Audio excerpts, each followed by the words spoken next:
ಅಲ್ಲ ಕಣಮ್ಮನು, ನಮ್ಮ ಬಾಸ್ ವಿರುದ್ಧವಾಗಿ ಇಡೀ ಪ್ರಪಂಚನೇ ಎದುರಾಕೊಳ್ಳೋ ರೇಂಜಿಗೆ ಬಂತು. ಎಂತೆಂಥವ್ರು ಮಾತಾಡಿ ಇವತ್ತು ಮೂಲೆ ಸೇರಿಕೊಂಡು ಕರ್ಮ ರಿಟರ್ನ್ ಅಂತ ಅನುಭವಿಸ್ಕೊಂಡು ಕೂತಾರೆ. ಇನ್ನು ನೀನು ಯಾವ ಲೆಕ್ಕನೋ ಗೊತ್ತಿದ್ದು ಅವ್ರ ಬಗ್ಗೆ ಮಾತಾಡ್ತೀಯ ಅಂದರೆ ನಿಮಗೆ ಬೈಯೋದಲ್ಲ, ನಿಮ್ಗೆ ಏನು ಹೇಳೋಕ್ಕೂ ಮನಸ್ಸೇ ಬತ್ತಲ್ಲ ಕಣ.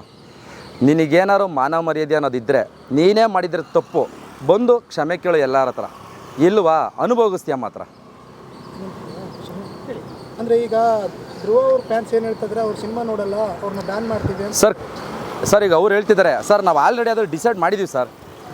ನಮ್ಮ ಡಿ ಬಾಸ್ ಫ್ಯಾನ್ಸ್ಗಳು ಎಷ್ಟು ಜನ ಇದ್ದಾರೆ ಸರ್. ಇವತ್ತು ನಮ್ಮ ಬಾಸ್ಗೆ ಅಂದರೆ ಬೇರೆ ಅಲ್ಲ, ನಮಗಂದರೆ ಬೇರೆ ಅಲ್ಲ. ಯಾಕಂದರೆ ನಮ್ಮ ಬಾಸ್ ಅವತ್ತು ಹೇಳಿದರೆ ದೇಹ ಇಲ್ಲಿರ್ಬೋದು, ಜೀವ ಅಲ್ಲೇ ಇದೆ ಅಂತ. ಅಂದರೆ ಫ್ಯಾನ್ಸ್ಗಳನ್ನ ಜೀವ ಮಾಡ್ಕೊಂಡಿದ್ದಾರೆ ನಮ್ಮ ಡಿ ಬಾಸು. ಅಂಥದ್ರಲ್ಲಿ ನಮ್ಮ ಬಾಸ್ಗೆ ಅವಮಾನ ಮಾಡಿದ್ರಲ್ಲ, ನಮಗೆ ಅವಮಾನ ಮಾಡಿದ್ರೆ ಬೇರೆ ಅಲ್ಲ ಸರ್, ಎರಡೂ ಒಂದೇ.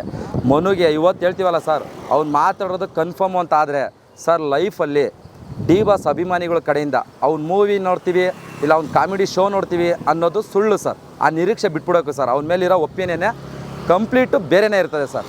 ಯಾಕಂದರೆ ಇವತ್ತು ನಮ್ಮ ಬಾಸ್ ಬಗ್ಗೆ ಮಾತಾಡ್ದವ್ರನ್ನ ಅಭಿಮಾನಿಗಳು ಎಲ್ಲಿ ಇಟ್ಟಿದ್ದೀವಿ ಅಂತ ಕರ್ನಾಟಕಕ್ಕೆ ಗೊತ್ತು. ಅಂಥದ್ರಲ್ಲಿ ಇವನು ಯಾವ ಕುನ್ನಿ ಮರಿ ಸರ್.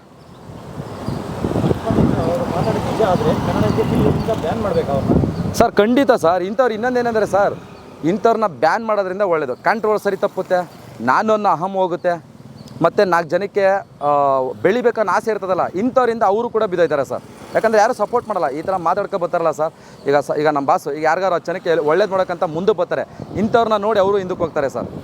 ಇಂಥ ನನ್ನ ಮಕ್ಕಳನ್ನ ಫಸ್ಟು ಕರ್ನಾಟಕದಿಂದ ಈಚೆಗೆ ಹಾಕ್ಬೇಕು ಸರ್. ಇಂಡಸ್ಟ್ರಿಯಿಂದಲ್ಲ, ಕರ್ನಾಟಕದಿಂದನೇ ಈಚೆಗೆ ಹಾಕ್ಬೇಕು ಸರ್. ಒಬ್ಬ ಮನುಷ್ಯನ ಸಾವನ್ನ ಬಯಸ್ತಾನಂದರೆ ಇವ್ನು ಎಂಥ ಕಚ್ಚಡ ನನ್ನ ಮಗ. ಯೋಚನೆ ಮಾಡಿ ಸರ್.